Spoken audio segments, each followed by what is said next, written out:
School में, सरकारी school में शौचालय ना होने के बाद में 9वीं क्लास में कोई लड़कियां स्कूल छोड़ रही हैं, तो इसका मतलब समझना चाहिए सरकार को कि स्कूलों की हालत कैसी है। फिर शिक्षा व्यवस्था तो दूर की बात है, पानी नहीं होता है, शौचालय नहीं होता है, और वहीं की प्रिंसिपल अपने बच्चों को स्कूल में नहीं पढ़ाती, उसी स्कूल में, सरकारी स्कूल की मैं बात कर रही हूँ। तो ये शिक्षा मंत्री को भी समझना पड़ेगा कि बड़े बड़े लाखों रुपए शिक्षा को अच्छा बताने के लिए बड़े बड़े फ्लाईओवर पे होर्डिंग जो लगाए जाते हैं, बड़े बड़े पैम्पलेट लगाए जाते हैं, बांटे जाते हैं गली मोहल्ले में, वो पैसा अगर शिक्षा में ही लगा दिया जाए तो हो सकता है अपने आप ही लोग अपने आप ही प्रचार करने लग जाए कि हाँ बहुत बेहतर हो गया, हमारा बच्चा कॉलेज पहुँच गया है, कॉलेज के बाद नौकरी मिल गई है। फिर यूपी जैसे चपरासी की नौकरी में PhD वाला नहीं भरेगा फॉर्म, उसको अगर नौकरी मिलेगी। मैम, जो लोग पहले से ही आर्थिक रूप से कमज़ोर हैं और जो है गरीब है, वंचित है, शोषित हैं, और जिन लोगों के पास विशेष अधिकार हैं, क्या उनके बीच की खाई को और बड़ा करने का काम कर रहा है ये कदम सरकार का? ये तो पहले से ही चल रहा है और अब तो और ज़्यादा बड़ी खाई होती जा रही है। इस खाई को ही भरने के लिए पूरे देश के जो तमाम वंचित परिवारों से आने वाले छात्र हैं या जो सरकारी स्कूल के छात्र हैं, जो यूनिवर्सिटी तक नहीं पहुंच पाने की उम्मीद से दिख रहे हैं, उन सबको एक बड़ा ऐलान लेकर के, बड़ा आंदोलन लेकर के ज़मीन पर उतरना पड़ेगा। क्योंकि शिक्षा ही नहीं मिलेगी तो वो अपनी और अपने परिवार की आर्थिक स्थिति और अपने सम्मानजनक जीवन जीने की क्यों रोकना चाहती है सरकार शिक्षा से? सीधी सी बात है, कम पढ़े लिखे, बिल्कुल दिमाग ना रहे, ऐसे मजदूर बनाना चाहती है जो सवाल जवाब ना करे। जो सवाल जवाब करेगा वो अगर सच्चाई तक पहुंचेगा, पढ़ाई करेगा, किताबों में ज्ञानों को ढूंढेगा।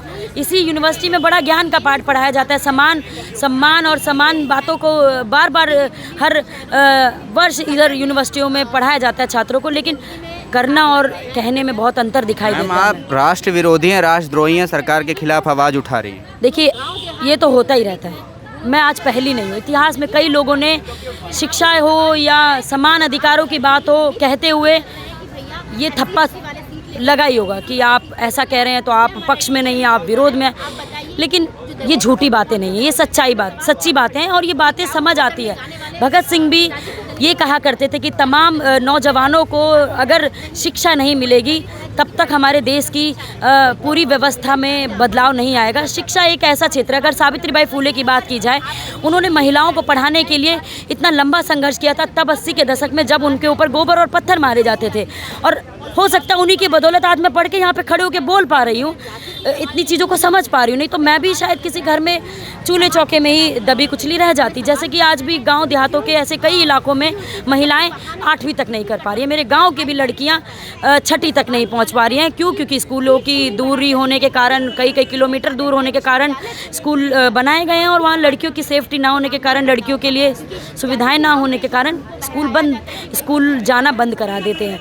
मैम, थोड़ा सा अगर आप बैकग्राउंड बताएं कि किस जो है बैकग्राउंड से जो छात्र जो आते हैं और जो अब यहाँ नहीं पहुँच पाएंगे, जो बड़ी मुश्किल से यहाँ तक पहुँच पाते थे, अब नहीं पहुँच पाएंगे। जैसे कि दिल्ली विश्वविद्यालय में 2020 जो 2020 में NEP न्यू एजुकेशन पॉलिसी के तहत CUET जो आया था, जिसका लगातार जून के महीने में भी कई महीने प्रोटेस्ट किया, क्रांतिकारी युवा संगठन ने बड़े बड़े आंदोलन भी किए हैं। लेकिन इसके पहले भी कट ऑफ की अगर बात की जाए 100% कट ऑफ निकलती थी, जिसमें भी इसका लगातार क्रांतिकारी युवा संगठन ने विरोध किया था। 100% किसके आते हैं, ये सवाल बहुत ज़रूरी सवाल है कि 100% नंबर किसके आते हैं। अगर हम स्कूली व्यवस्था की बात की जाए, एक तरफ सरकारी स्कूल है, एक तरफ प्राइवेट स्कूल है। 100% आने वाले बच्चे वो बच्चे हैं जिसके पास पहले तो बड़े बड़े प्राइवेट स्कूल है, जिसके पास औकात है लाख रुपए एक महीने की देने की, जहाँ पे एक मजदूर के 4 सदस्य अगर नौकरी कर रहे हैं, उनके पूरे परिवार वाले इकट्ठा भी करें ना, एक महीने में लाख रुपए नहीं इकट्ठे कर सकते। किराया ही 5,000 3,000 हो जाता है, बिजली हो जाता है, पानी हो जाता है, कोई बीमार हो गया, हमारी स्वास्थ्य व्यवस्था भी ऐसी है कि उसके पूरे घर की जमा पूंजी ख़त्म कर देती है। अगर उन दोनों परिवारों की तुलना की जाए, पहली बात तो पानी भी ऐसा नहीं पहुंच पा रहा है, वो 2-2 घंटा लाइन में, बच्चा पानी की लाइन में लग रहा है। बलजीत नगर दिल्ली के इलाकों में, और ऐसे कई राज्य हैं हमारे देश में, उनकी बात तो छोड़ दीजिए, दिल्ली जैसे राजधानी में देखा जाए, बलजीत नगर में 2-2 घंटा 3-3 घंटा बच्चियाँ और बच्चे स्कूल को छोड़ करके पानी भर रहे हैं, क्योंकि पहली नीड उन्हें पानी लग रही है पीने की। और मंगल ग्रह पर हमारा देश पहुँचने के लिए बहुत वाहवाही करता है, बहुत अच्छे बातें करता है, लेकिन दिल्ली जैसे शहर में पानी नहीं पहुँच रहा है, तो हम इस पर गर्व नहीं कर सकते हैं। उसी चीज़ में अगर देखा जाए, एक बच्चा पानी भर रहा है स्कूल छोड़ करके, एक बच्चा अच्छे से कमरे में AC है, गर्मी में, ठंडियों में हीटर है, वाईफाई है, इंटरनेट है, लैपटॉप है, सब चीज़ों की सुविधा, अलग से अच्छा स्कूल है जिसमें लाखों की फ़ीस दे रहे हैं, अलग से एक कोचिंग है और होम ट्यूशन भी है, और एक गिलास पानी उठाने को उनको मौका नहीं मिलता है। घर में मेड है, साफ़ सफाई का काम करते हैं। उन दोनों में देखा जाए कितना भी नहीं पड़ेगा तो भी 100% नंबर ले आए। उधर वो मेहनत कर रहा है और मजदूरी कर रहा है, बोरा बोरा भर के छोटे छोटे कामों में कई घंटे लगा देती हैं लड़कियां गाँव में। अगर आप जाओ सर्वे करो पता चलेगा, उसमें सिर्फ 70 रुपये मिलता है पूरे दिन की मेहनत में, 70 रुपये एक दिन का। हमारे यहाँ न्यूनतम मजदूरी तक नहीं मिल रही है मजदूरों को, जो कि बढ़नी चाहिए, कई सालों से बढ़नी चाहिए। आज त्रासदी ऐसी कि न्यूनतम मजदूरी नहीं मिल रही है, फिर भी कि चलो 70 रुपये में 2 बार की सब्जी तो खरीद लेगा इंसान, कुछ तो भूखे पेट मरने से अच्छा खा लेगा। उस बच्चे की बात की जाए, कितनी भी मेहनत कर ले, पानी भी भरने के लिए मजदूरी मेहनत करेगा, 2 घंटा लाइन लड़ाई भी करेगा आपस में, और ऊंची ऊंची पहाड़ियों पे कंटेनर को उठा उठा के ले जाएगा, फिर वहाँ पे इंतज़ार करेगा टैंकर कब आएगा। गर्मी में भी बच्चे नहा नहीं पाते हैं वहाँ पे, 3-3 दिन पानी जमा करके रखना पड़ता है कि पीने के लिए चाहिए, बर्तन तक नहीं धुलते वहाँ के बच्चों का। ये लेकिन किसी को फ़र्क नहीं पड़ता, ये ख्वाबी पुलाव लगते हैं सरकार को, नहीं पड़ता, लेकिन ये हकीकत है यहाँ की। उन दोनों बच्चों की तुलना की जाए और वहाँ वो सरकारी स्कूल में पहुँच भी गया जैसे तैसे, वहाँ के स्कूलों की हालत देखी जाए, ना तो शौचालय ढंग के होते हैं, वहाँ पे लड़कियों को मजबूरन 8वीं 9वीं में स्कूल छोड़ना पड़ता है। अच्छे से नंबर आ जाएगा, एक अच्छे स्कूल के माहौल में बच्चा पढ़ रहा है, होम ट्यूशन है, जिसके पास अच्छे पैसे, 100% लाना उनके लिए कोई कठिन नहीं है और वो दाखिला ले लेंगे। इसका भी कि सरकारी स्कूल के बच्चे जो पढ़ के आ रहे हैं उनका पहला हक बनता है सरकारी कॉलेजों में। हमारी डिमांड भी है कि 20% डेप्रीवेशन पॉइंट देना होगा उन बच्चों को जो सरकारी स्कूल आते हैं, जो सरकारी स्कूल से पढ़ के आते हैं, जो वंचित परिवारों से आते हैं, जिनको सरकार कहती है कि हम लोगों ने बहुत नाम कर दिया है, हमने SC को भी इतना कोटा दे दिया, OBC को भी इतना कोटा दे दिया, दलित को भी दे दिया है, या गरीबों को भी दे दिया। कोटा हट भी सकता है, कोटा लग भी सकता है, या तो समान शिक्षा कर दो, 12वीं में जितने बच्चे पास हो रहे हैं सबको दाखिला दे दो, ना कोटा चलेगा और दाखिला भी हो जाएगा। दोनों का इलाज है, लेकिन सरकार चाहती नहीं है। चंद कोटे के नाम पे इतना वाह वाह करती है, इतना नाम करती है कि हमने इतने बच्चों को दाखिला दे दिया। SC में भी कोई अमीर SC दाखिला ले पाएगा, SC के गरीब बहुसंख्यक बच्चे कहाँ जाएंगे? या हिंदू मुसलमानों में भी देखा जाए, हिंदू भी नौकरी कर रहा है, मजदूरी कर रहा है फैक्ट्री में, मुसलमान भी नौकरी कर रहा है, मजदूरी कर रहा है फैक्ट्री में। उन दोनों बच्चों की बात की जाए, उन दोनों के बच्चे यहाँ तक नहीं पहुँच पा रहे हैं। अलग अलग इलाकों की बात करूँ तो दिल्ली जैसे देशों की बात करूँ जहाँ पे शौचालय नहीं। मैम, संविधान भी राइट टू इक्वल अपॉर्चुनिटी की बात करता है, सबको बराबरी का मौका, तो क्या ये कदम जो है संविधान विरोधी भी एक तरीके से देखा जा सकता है, क्योंकि कहीं ना कहीं इसमें जो है इक्वल अपॉर्चुनिटी नहीं मिल रही है बच्चों को? देखिए, संविधान में जिस तरीके से लिखा भी गया है, बातें होती हैं, वो हमें ज़मीनी स्तर पे नहीं दिखाई देती। अगर उसी को मान के भी चल लिया जाए तो वो ज़मीनी स्तर पे हमें देखने को नहीं मिलती है। यहाँ पर संविधान में ये भी लिखा है कि कोई आदमी गटर में नहीं उतरता। दलित गटर में 200 रुपये, सिर्फ दलित नहीं, जो मजबूर इंसान है, जो गरीब है, वो अपनी गरीबी को हटाने के लिए सिर्फ 200 रुपये के लिए अपनी, उसके लिए भी। और ये दिल्ली विश्वविद्यालय में आप खड़े और मैं खड़ी हूँ, और यहीं पे कम से कम 100 मीटर की दूरी पे गोयर हॉल में अभी 2019 की बात कर रही हूँ, 20 में ही 19-20 की बात है, एक आदमी पूरा नग्न शरीर लेकर के गटर में उतरा हुआ है, पूरा कीचड़ लगा हुआ है। दिल्ली विश्वविद्यालय में जहाँ पे यही कानून का बिल्डिंग है, जहाँ पे ये कानून पढ़ाया भी जाता होगा, और वहीं पर गटर में उतरने के बाद ऐसे कई, हम जितनी देर खड़े होकर बात करें, पता नहीं कितने लोग शहीद हो गए होंगे, उनको कोई शहीदी का उपाधि तक नहीं देता है। उन दलित जो गरीब परिवारों से आते हैं, जो वंचित परिवारों से आते हैं, कानून है कहीं मैला ढोने की प्रक्रिया जो कि 1993 में सुप्रीम कोर्ट द्वारा, फिर 2013 में भी जो उसमें रिवीजन किया गया, लेकिन अभी भी मौजूद है। हम कई बार प्रोटेस्ट किए हैं, जंतर मंतर पे यहाँ पे करे हैं, सफाई कर्मचारी इकट्ठे हुए हैं, उनसे कौन पूछने आ रहा है? अमृत महोत्सव बनाने के लिए घर घर झंडा पहुँचा दिया, घर घर नौकरियाँ पहुँचाते, तब तो मानते ना कि उनके परिवारों की भी हालत सुधर सकती है, उनके परिवारों के भी मजबूर कोई इंसान गटर में नहीं उतरेगा। मशीनों का निर्माण 200 साल पहले भारत में हो चुका है। क्यों?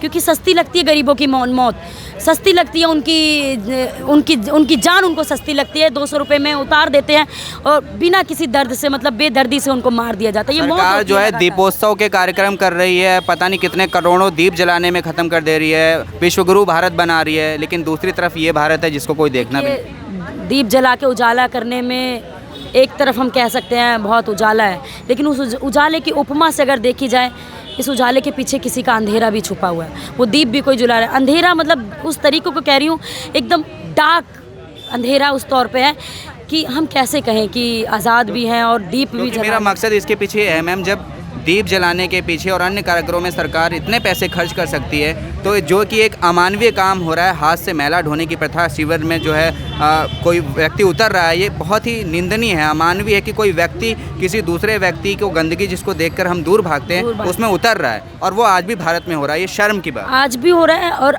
हर आंकड़ा अगर देखा जाए, हर दिन में, एक दिन की बात करूँ, भारत में 200 लोग गटर में उतर के मरते हैं, ये आंकड़ा है। और इसमें वो आंकड़े हैं ये जो दर्ज हो जाते हैं। ऐसे आंकड़े जो ठेकेदार, जो कि ठेके में जानबूझ के काम कराया जाता है, पक्की नौकरियां नहीं दी जाती है। विश्वविद्यालयों में भी अगर सफाई कर्मचारियों के यहाँ दायरे में भी पूछ लो ना, पक्की नौकरियां नहीं है।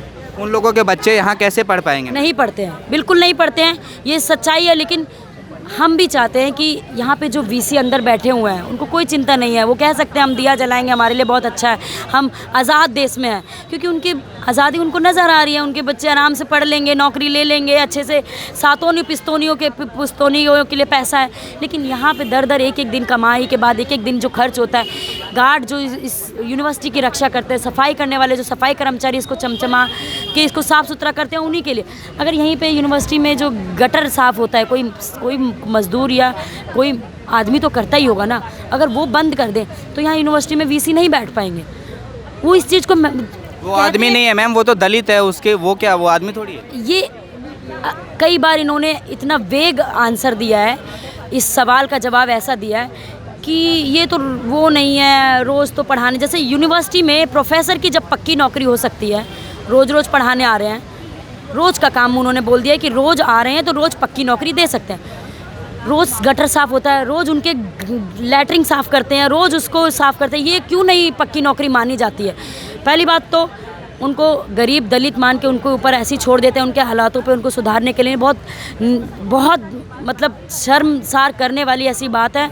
आज इस बात को हम कैसे कह सकते हैं, और इस चीज़ को सोचने में हमें बहुत दुख होता है कि पक्की नौकरी होने पर उनके एक एक दिन में ही अगर कोई मौत का शिकार हो गया, ठेकेदारों में ऐसे पूरी कानों खबर पहुंच जाएगी, सारे रजिस्टर गायब कर दिए जाते हैं, सारे आईडी गायब कर दिए जाते हैं, उस आदमी की पूरी ड्रेस गायब कर दी जाती है कि हमारा यहाँ का आदमी नहीं है। इतनी फीलिंग ख़त्म हो गई है कि 4 साल से वो कम से कम कुछ तो दोस्ती होगी कि उसने आपको कुछ दिया है, इतनी मेहनत की है, और उसको कह देते वो अनजान आदमी, हम नहीं जानते कौन मरा है, कोई महत्व ही नहीं रह गया इंसान का, तो उस चीज़ पे गायब कर देते हैं। ठेका प्रथा होती है, जानबूझ के सरकार इसको बढ़ावा देती है। बाबा साहब कहते थे कि ये समाज से अगर ये घिनौनी व्यवस्था, जो जाति व्यवस्था, इसको ख़त्म करनी होगी तो कहीं ना कहीं शैक्षणिक रूप से, आर्थिक रूप से, सामाजिक रूप से लोगों को मजबूत करना पड़ेगा।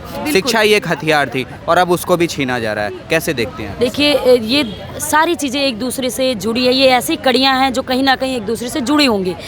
शिक्षा सबसे महत्वपूर्ण चीज़ है। अगर कोई गरीब, दलित या वंचित परिवार से या कोई बड़े ऐसे इलाके से, आदिवासी इलाके से कोई बच्चा आ रहा है पढ़ने के लिए, बहुत मुश्किल होती है दाखिला लेने की। अगर मिलता है दाखिला समान शिक्षा के तहत, अगर हम जो चाह रहे हैं कि मंत्री हो या यहाँ का चपरासी हो या यहाँ के गार्ड हो या वीसी हो या शिक्षा मंत्री का बच्चा हो, वो एक समान शिक्षा लेंगे केजी से लेकर पीजी तक, बहुत चीज़ें सुधर जाएंगी। पढ़ेगा, समझदारी विकसित होगी, उनकी समान शिक्षा मिलेगी, समान अधिकार मिलेंगे, तब जाके वो नौकरी भी ले पाएगा। नौकरी मिलेगी तो अपनी और अपने हालात और अपने परिवार के हालात, अपने समुदाय के हालात भी सुधार पाएगा। कई सालों से जो वंचित होते हुए आ रहे हैं उससे भी उनको उभरने का मौका मिलेगा। तो ये सारी चीज़ें एक दूसरे से जुड़ी हुई हैं।